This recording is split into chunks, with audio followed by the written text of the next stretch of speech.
Alright, good morning, good morning, good morning po sa inyong lahat mga kababayan. Batang Maynila to eh. Diretso na po tayo sa ating pag-uusapan. Ito po, tingin-tingin po dito sa ating screen. Ito po yung may pinost po si Leandro Legarda Leviste. Ito yung CCTV footage nila ni Yumaong Yuse Cabral. Ayan po mga kababayan. Video po ito pero hindi ko na-play kasi sa 24 oras to baka maka-copyright tayo. So, kitang-kita po sa CCTV footage na nag-uusap sila. Hindi naman natin alam kung ano pinag-usapan kasi hindi po rinig yung audio. So, marami pong kuha dyan po sa hallway ng DPWH sa opisina ni Cabral. Meron pong iba't ibang mga anggulo na makikita, naglalakad si Leviste. Pagkatapos yan, may video na nag-uusap sila, may pinuntahan silang opisina at bumalik. So sabi ni Leandro Legarda Leviste, pinost niya na maayos na nag-uusap etong si Cabral at siya tungkol sa DPWH files noong September 4, 2025. Diyan sa labas maayos. Wala pong nakitang agawan ng dokumento, wala pong nakitang sigawan, wala pong nakitang kalabugan. Diyan po sa labas. Paano po yung sa loob? Sa loob po ng opisina, wala pong CCTV. So, hindi po nakuna ng kahit anong footage, CCTV footage, kasi wala nga pong CCTV. Di ba? Kung meron sana makikita kung may nag-video sana, doon sa loob ng opisina, okay sana, pero parang walang nag-video Nang, kahit phone lang sana yung gamit. Wala pong nakuna na footage sa loob ng opisina. Kasi mga kababayan, sa loob pala ng opisina, may nangyaring hindi maganda. Dito sa pinakita ni Leviste, maayos naman silang nag-uusap. Pero doon pala sa loob, merong nangyaring hindi maayos. Ito po yung pinahayag ng mga staff ni Yuse Cabral. Bago natin panoorin yung video nung paghahayag ng staff ni Yuse Cabral, eto pakita ko muna sa inyo yung mga litrato.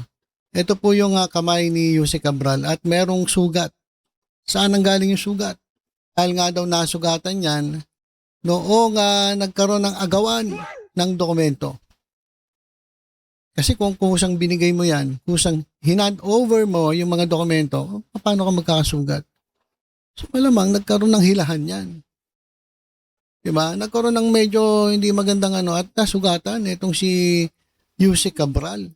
Ayan po mga kababayan At yan si Leviste. At ginamit pa yung isang computer. Pwede ba yun mga kababayan? Legal ba yun? Na ikaw ay gagamit ng computer ng ahensya ng gobyerno? Hindi natin alam kung may pahintulot ito o walang pahintulot. So, yan po yung nangyari. Diyan po sa opisina ni Cabral. Pero sa labas, mga kababayan, wala naman talaga.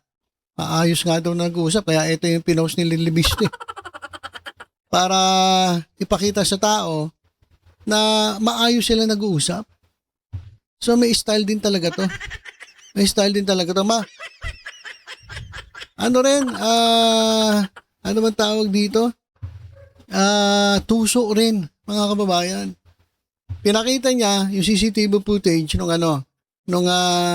maayos sila nag-uusap ni Cabral. Bakit hindi mo ipinost yung sinabi ng staff? Leandro Leviste. Ang pinost mo lang yung maayos kayo nag-uusap, pero yung balita ng GMA na nagsasalita yung staff na sa pilitan mong kinuha yung dokumento, ba't hindi mo ipinost sa yung Facebook page? Diba? Tuso rin Tuso mga kababayan. Talagang aral na aral to Talagang siguro marami talagang advisor ito na tuso din. Pero pinost niya lang talaga yung maayos sila nag-uusap sa hallway.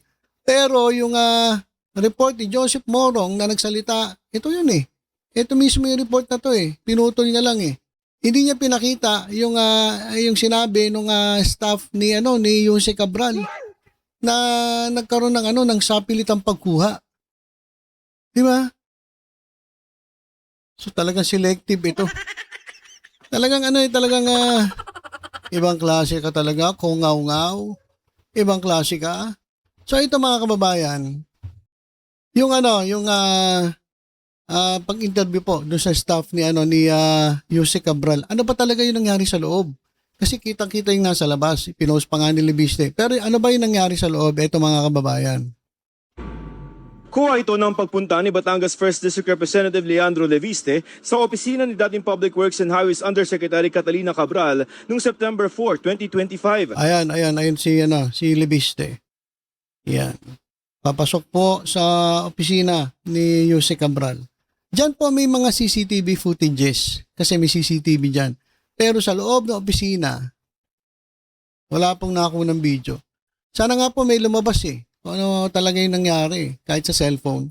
Kasi walang CCTV sa loob Sa videong ito, nakuha pasado alas 5 ng hapon na. Makikitang lalabas si Leviste mula sa opisina ni Cabral at pupunta sa programming office sa kaparehong floor. Kasunod niya si Cabral. Sa isa pang kuha ng CCTV, lalabas sina Cabral at Leviste mula sa... Yan yung pinost ni Leviste. Okay naman daw sila nag-uusap ni Cabral. Wala naman daw sapilitang nangyari at sinamahan pa siya ni Cabral doon sa isang opisina doon. Na kung saan, di ba, nakita natin sa picture na nagko-computer. Kinokopya yung files. Pagkatapos, programming office. Si Leviste may hawak ng mga papel habang tila may ipinapaliwanag sa kanya si Cabral. Ito yung opisina ni dating DPWH Undersecretary Catalina Cabral dito sa... Okay, ito yung loob. Alright? Ito yung loob ng opisina. Ngayon, DPWH Central Office. Walang CCTV sa loob. Okay. Walang CCTV sa loob, so hindi talaga nakunan kung ano yung nangyari. Sayang. Kung meron sanang CCTV sa loob, nakita sana kung ano yung nangyari. Kung ano yung ginawa nito ni Kungaw-Ngaw. At ayon din sa mga staff na nakausap natin, ang hindi nakita sa CCTV ay yung mga naging aksyon ni Batangas Representative Leandro Leviste kung saan may hinahanap siya ng mga dokumento kay Cabral. Okay. So ito na. Pakinggan natin yung ilan sa staff ni Jose Cabral. Kasi hindi nga nakunan yung pinaggagawa nito ni Leviste kasi may hinahanap daw siya kay Cabral. Ito mga kababayan. Persahan umanong nanguha si Leviste ng mga dokumento at kumopya ng mga files sa computer. Hindi niya nakita sa CCTV kasi wala naman CCTV sa loob. Pero ang sabi, persahang kinuha o kumuha ng dokumento at persahang kumopya ng files sa computer. Itong si Leviste. Opisina ni Cabral at programming office. Hiniling nilang itago ang kanilang pagkakakinlanlan dahil sa takot para sa kanilang seguridad. Siyempre, kailangan na hindi pwede pakita. Kala mo, inosente, yung mga ganyang klase mga politiko. Maraming galama yan. So, medyo ingat-ingat. Ingat-ingat din kapag magsasalita, lalong-lalo na kung ito ay laban dun sa sinasabi mismo ng politiko. Ayon kay Kim, hindi niya tunay na pangalan, hinahanap ni Leviste kay Cabral ang mga proponent o pangalan ng mga mambabatas para sa mga proyektong nasa General Appropriations Act o GAA ng 2025. Okay. So tingnan niyo mga kababayan. Meron talagang purpose itong si Leviste. Gusto niyang sumikat. Gusto niyang mag-expose. At kinukuha niya kay Cabral yung mga proponent at maging yung mga allocations sa mga proyekto sa DPWH. So hindi po ito kusa na tinawagan siya, kusang ibinigay sa kanya para i-expose niya, hindi. Talagang may nagsarili siya. Pumunta siya ron para kumuha ng mga dokumento, sapilitang kumuha ng dokumento, sapilitang kumopya ng dokumento sa computer para meron siyang i-expose. So meron siyang gustong gawin talaga. Hindi natin alam kung ano ba talaga ang kanyang purpose, Gusto niya bang sumikat? Gusto ba talaga niyang i-expose ang katiwalian sa gobyerno? Gusto niya bang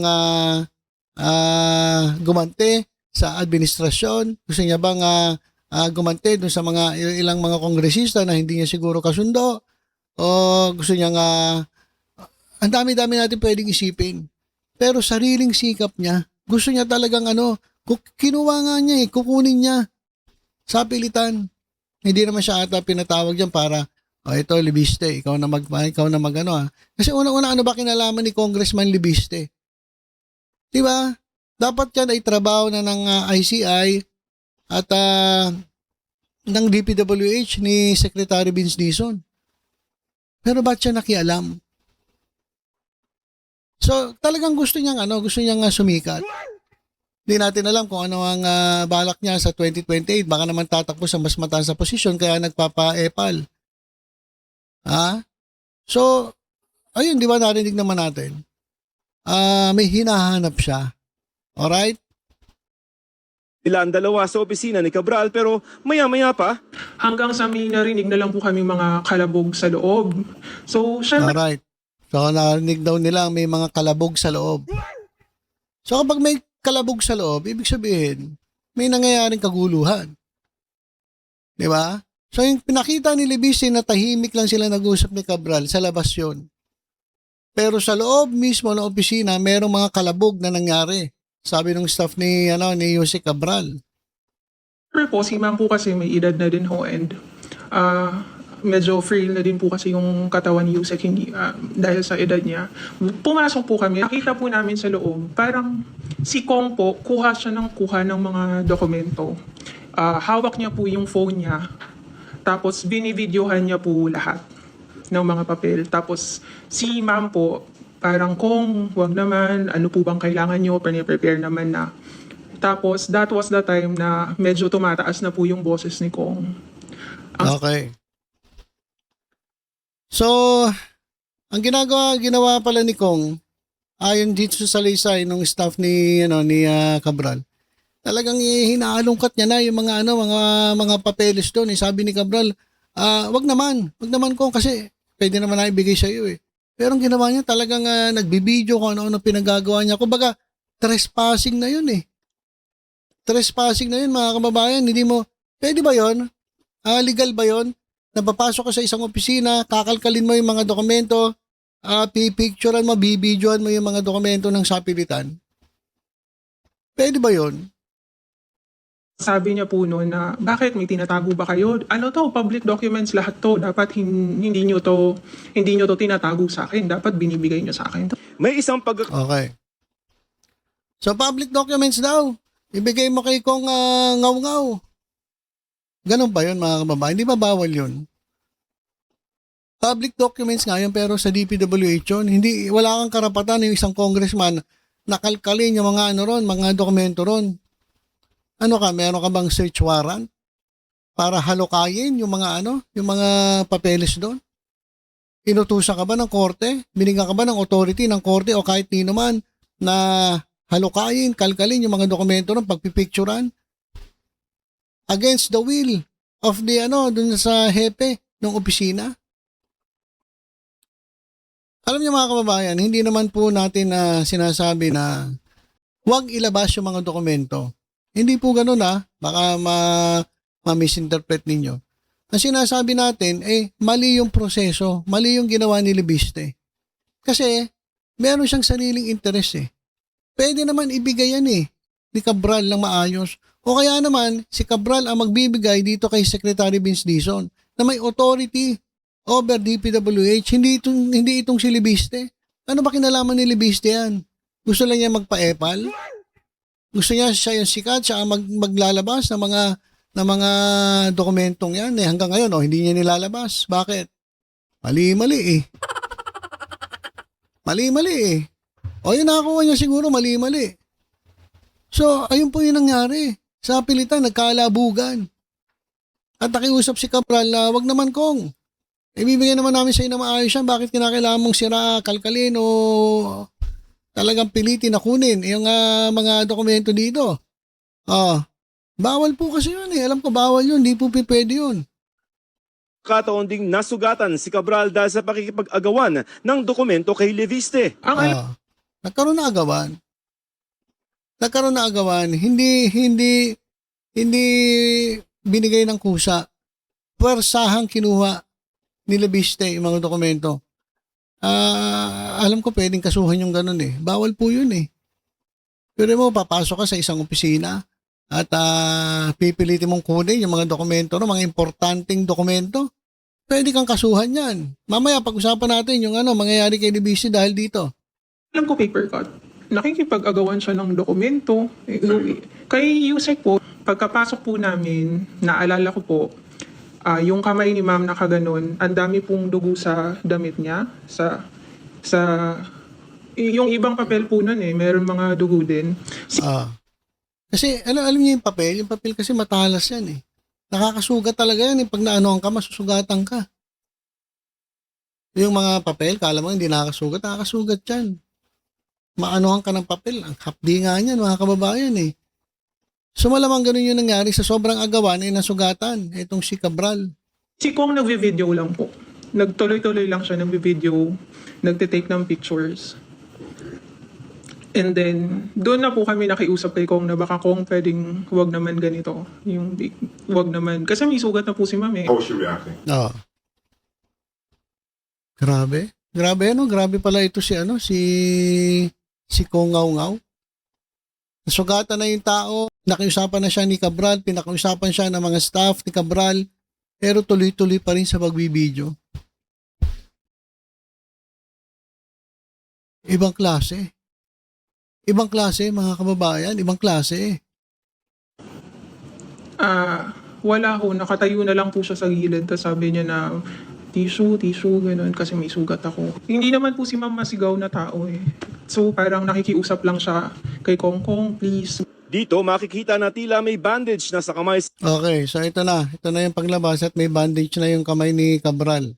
si Cabral habang may kausap ito sa telepono. Para daw mapayapa si Leviste, iniutos ni Cabral na bigyan ito ng kopya ng listahan ng National Expenditure Program at GAA na nakalagay ang pondo sa mga distrito para sa taong 2025. It doesn't necessarily mean po na sila po yung nag-propose. Kasi kami, pinaplatan namin kung ano yung talaga yung nasa official document, kung how much talaga ang napunta doon sa district na yon, sa NEP and sa GAA. Hindi yan yung request. Ni... Request ng mga congressmen, mga kasingit na. Hindi po. Hindi po. Kung ano sa... Kung saan located yung project, bawa. Okay. So, ayan mga kababayan, yung nangyari. So, nakakuha ng dokumento si Leviste ng sapilitan. Kaso bakit ganun yun ako ng dokumento? Yung mga pumanaw na, meron pa rin allocation. Ano nangyari? Baka napeke ka, Leviste. Baka ang binigay sa'yo ay yung luma na, mga panahon pa ni Duterte yan. Kasi yung mga pumanaw na, merong allocation. Si Pacquiao meron din. Si Ridon na hindi pa congressman, meron din. O baka mali na ibigay dito kaya sinadyang imaliin. Kasi nga makulit eh. Diba? Makulit eh. O dahil dyan mga kababayan, eto ngayong si Leviste ay sasampahan po ng ethics complaint. Ayan mga kababayan, magagaya to dito kay Kong Miao Miao. So sasampahan po ng ethics complaint etong si Leviste. Ito mga kababayan, no? House Public Accounts Chairperson Terry Ridon announced that an ethics complaint may be filed against Batangas Representative Leandro Legarda Leviste over the alleged unlawful acquisition of the so-called Cabral files. In a statement, Ridon emphasized that Leviste must clearly account for how the documents were obtained, copied, stored, and circulated, and whether he had actual authority from Public Works and Highway Secretary Vince Dizon to access them. Yun yung sinasabi ko. Wala siyang karapatan wala siyang authority na basta-basta kunin yun, sapilitang kunin. Kasi ang may karapatan lang yan, etong si Vince Dizon, Secretary ng DPWH. At meron ba siyang authority galing kay Vince Dizon?